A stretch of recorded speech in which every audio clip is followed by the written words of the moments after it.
Hey, hey, hey, Hey, hey, everybody. we are live. We are live. All right. Well, hello, Ethan. Hello from New Mexico. Hello from Missouri. And Um, hello from Florida. yeah. Thanks everybody for hopping on. No Trey again today, so you are just stuck with me and Jared. But that's all right. Today we'll be going over a pretty new thread. I think this one's maybe only a month or two old that Mhm. Jared made. So we'll be talking about Salt Typhoon, but more specifically talking about a certain tactic that they've been utilizing in some of their recent campaigns and what we've been seeing in some recent reporting, specifically to the cab backdoor. A cab is a cabinet file, a Windows cabinet file. It's typically used for like to host installation files and things like that, but it's essentially just another archive, right? It's very similar to a zip or a tar or RAR file, anything like that. Just a built-in Windows capability called a cabinet file. But with that, I'll shoot it over to Jared to go over the threat, and then if we got any time, we'll show some detections here at the end. So Jared, Yeah. over to All you. right. Thanks, Tyler. Let's do it. Like Tyler said, this is going over Salt Typhoon's recent deployment of the Crowdoor backdoor using cab files to stage all of their tooling. So this is something that has been observed within the past few months from Salt Typhoon specifically. If you're not familiar with Salt Typhoon, they are a Chinese threat actor that's been around since about 2019 or so, mostly known for cyber espionage and data exfiltration operations, usually towards the United States, Southeast Asia, and sometimes Africa as well. Most notably, they were attributed to the 2024 breaches of multiple US-based internet service providers. So let me go ahead and get going here and show you the threat itself. So, like usual, they start off with, once they land on the box, get their implant running or whatever they're doing, they start off with things like, who am I, getting the host name, doing that enumeration on the box, along with using print screen to get the desktop. And with this one, we're using the Scythe module to do so. And what that does is it lets you know if you are possibly on a sandbox, a VM, or if you're on an actual user endpoint, depending on things like the resolution or what you can see on the desktop, or if you can actually print screen at all. From there, they enumerate domain admins using netgroup, and then they start staging their tools. And a lot of times they've been staging it in specifically the public music directory. That is another universally writable directory. So they can just send anything there and it should be writable. And then they also tend to, at the same time, pull in psexec directly from sysinternals if it's not already there, which is easier to do than bringing it in from their own infra, since it's usually a trusted address to curl it down from or wget it from. So they also run a port scan using this portscan.ps1 file. And on this one, we are basically sending it to the scanme.nmap.org site as a target. But what this usually is a kind of sweeping port scan that will try to identify lateral movement targets on the network or see what ports are open, try to find things like SMB, try to see if maybe somewhere has SSH open, look for HTTP servers, or like RDP over 3389. And then once that's done, the cab file operations are started. So from the music directory, they will use expand, which is the main option for opening a cab file. And they'll send it into program data Microsoft DRM. And what's really interesting is they actually do both lateral movement and persistence and everything on the host that they've landed on and any lateral hosts they've gathered at the same time. So if they're able to stage this cab on multiple endpoints, this g2.bat here is also able to, through psexec, expand and launch the other cab files that they might have dropped, thus using one box as kind of a central host within the network. So this g2.bat does serve two purposes. Like I said, it will run the files extracted from go4.cab, and then it will also create persistence by opening and executing the cabinet file along other hosts. And what it also drops is an executable and multiple DLLs. And you can see here they're called K7 sysmon. Funnily enough, the 1, 2, and 3 in the CTI, it seems like Salt Typhoon did have a typo and they forgot the O on all of these. But basically what these DLLs do is they are to chain together and perform different actions on the host. So the host binary K7 sysmon simply is used to load the DLLs. And then they will kind of ascend in order. The K7 sysmon.dll basically uses RC4 encoded code to, I'm sorry, I said that wrong. It simulates RC4 encrypting and decrypting of the next payload. RC4 is kind of a simple stream cipher, if you're not familiar. Very fast to encrypt and decrypt, but it is already kind of cracked and has vulnerabilities. But for these purposes, it can provide a little bit of obfuscation. And what this also does, the DLL that we use is simulating their Cobalt Strike beacon and sending out periodic beacons. We send it to http://bin.org, which is just a site that will echo back your request. And then it also uses virtual memory allocation to simulate process injection of the next DLL, which does the RC4 decryption. And then it also does a little bit of data collection on the host, similarly to what was done hands-on keyboard earlier in the threat. And then, like I said before, they handle beaconing to the C2. And then K7 sysmon 2 simulates a network scan. It also sets scheduled task persistence and enumerates domain trusts to prepare for any further lateral movement if possible. And finally, the K7 sysmon 3 will simulate various data collecting activities. So credential harvesting, file collection, browser data, screen capture, and it will also stage data for exfiltration. And what's interesting is since Salt Typhoon has been seen using PSExec to detonate these staged cab files across multiple machines, it's kind of a double persistence on one box, and then everywhere else, they set the single persistence based off of whether or not they've dropped that file and could reach it with PSExec. But after that, they tend to create some scheduled tasks. So you can see here they're in DRM, license restore, system monitor, which are pretty evasive, the VG auth tools. So it kind of looks like it can blend in with other telemetry. But what it actually does is launch the K7 sysmon again to bring in those DLLs and reset persistence if necessary. And if it's been dropped, it will pull in the Crodor backdoor, which is the kind of full system own that they're going for. Afterwards, they've also been noted to use a credential stealer known as Trill Client. And this one is being done through a PowerShell script. And basically what this does is it just does a full check of credential stores and browser stores and pulls everything into a harvested directory that lives in temp. Then again, they do the usual stuff, copying the like NTDS and SAM and the system hives, trying to exfil those. And then interestingly enough, they use 4 files to loop through directories and take everything within. And if you've used 4 files before, you know that you can't set, like for example, you can't set a certain amount, certain things. You can basically do everything of this type. So everything of PDF, everything of docx copied into this temp staging files. And after that, they actually bring in 7zr.exe, which is the portable 7-zip, and use that to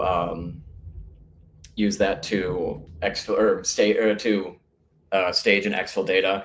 Now, this was kind of an interesting thing to see because the CTI has also noted that WinRAR is used, but that requires WinRAR, excuse me, to be already installed on the box that they're on, because there is no portable version. So for this one, we did the emulation with 7ZR, but both have been seen.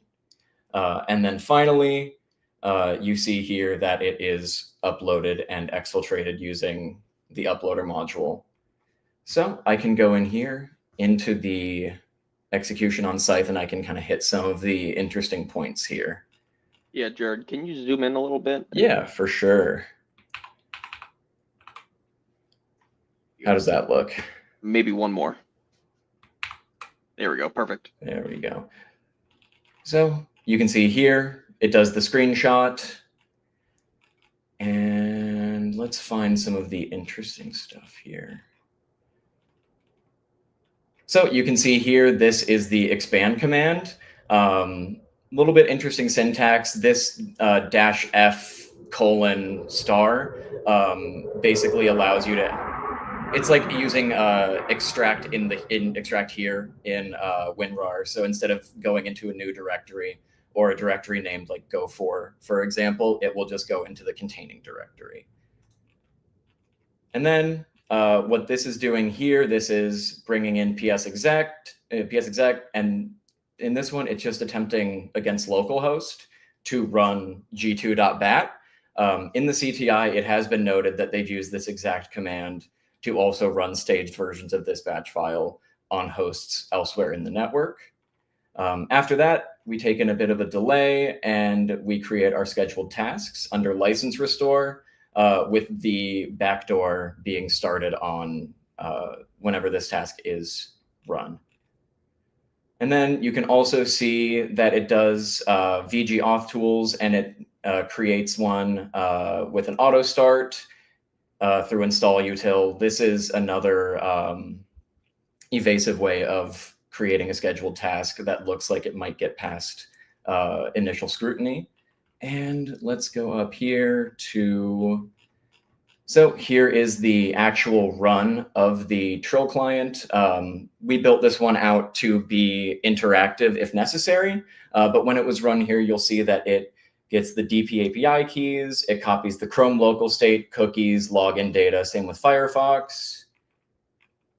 And it looks like this one actually ran twice, but let me keep moving on.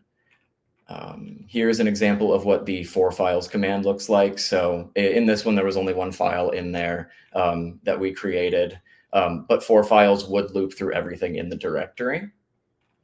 And let's see. Yep. And here, this is something to take note of. The CTI also did contain the passwords that they've been using. So seeing command lines like this, 7zr.exe with this password, for example, or this password could be an indicator specifically of this deployment, along with things like 7zr or WinRAR command lines. And this is up to the deletion. So I hope that makes sense for everyone. It's kind of a complicated chain of what they're doing. But with that, that's basically everything. If anyone has any questions, they can drop in the chat. If not, Tyler, feel free to take over with the detections. All right, sweet. Thank you for that. So just switch over. Let me zoom in again. So we have some detections that we've made for this emulation. A lot of these we're focusing on some keyword-based detections, but we've gone over some of the other state-based detections that would fit this kind of means in the past. So I'll hit on those when we get to them. So the first one, let's move this screen over here. First one is looking at those cab files being created in user accessible directories. Like Jared had said, these are being written inside of the music directory or this this DRM directory. This was actually created as a part of the unarchiving of it, but it's initially downloaded or installed or created inside of this public music directory. But Jared was saying the reason for that is you want to initially write to a universally accessible file path location, so that way you can execute from it, right? Like if you install something inside of or if you attempt to install something inside of like system 32 or something like that, and you don't have permissions, you're not an admin, you're not going to be able to install it there. So monitoring for these universally accessible directories like downloads, public, temp, music, pictures, things like that. That's a good place to look at, especially if you're getting, excuse me, .cab files inside of those non-standard directories, like we hit on most of the Thread Thursdays. Things installed outside of program files, outside of System 32, outside of just C Windows. Those are definitely things that you want to investigate. That should tip you off. It is very uncommon to see files that actually belong inside of those directories. Next up, looking at some more keyword detections for that for files. So again, not something that's very commonly used, right? That's really for files is really a living off the land binary that's only used by administrators, typically inside of a script. Seeing just a standard user run this, especially when you look at that they're pulling things from inside of the temp directory, they're looking for PDFs, they're copying it to another directory, right? This has at least anomalous behavior written all over it. But again, not something very common for standard users to use, right? This should be coming from your IT administrator, somebody that commonly writes scripts and executes scripts across your network, not something you would see a standard user just run. I guess I would say the same for the next two pieces as well. Scheduled task creation and service creation in the command line by a standard user is abnormal, right? Standard users don't do that. So that'd be a good piece to add onto this is the actual user that is performing these actions. That could be a good way to kind of distill down whether this is anomalous or whether this is like expected behavior, things that you would expect to see in your environment.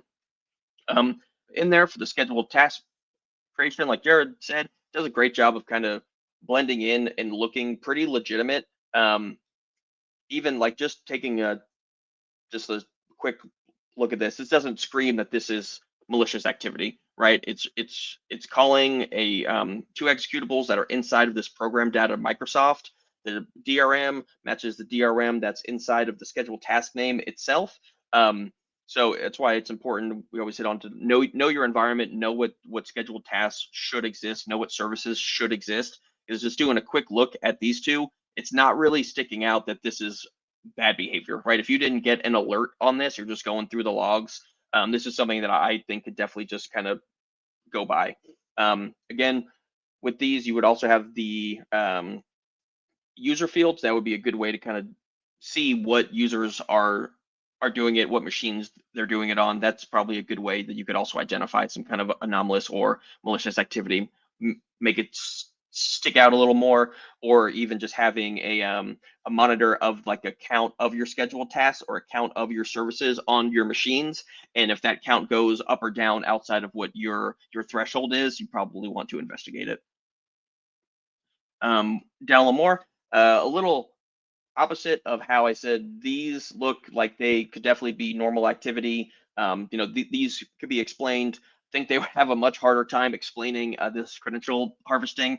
One, it's just the sheer amount of command line arguments that are being ran, all doing a similar thing. You can see there's a lot of X copy over. This is where they are staging all of that, data that they're going to exfil here in a little bit. So something like this should definitely kind of the inverse of these, which blend in. This should definitely stick out and something that you should investigate, pretty quickly. And these are pulling from all of the command line arguments from that credential harvesting PS1 script. So also tying it to a PS1 script that is likely unsigned, at least, or unsigned, probably never been seen in your environment.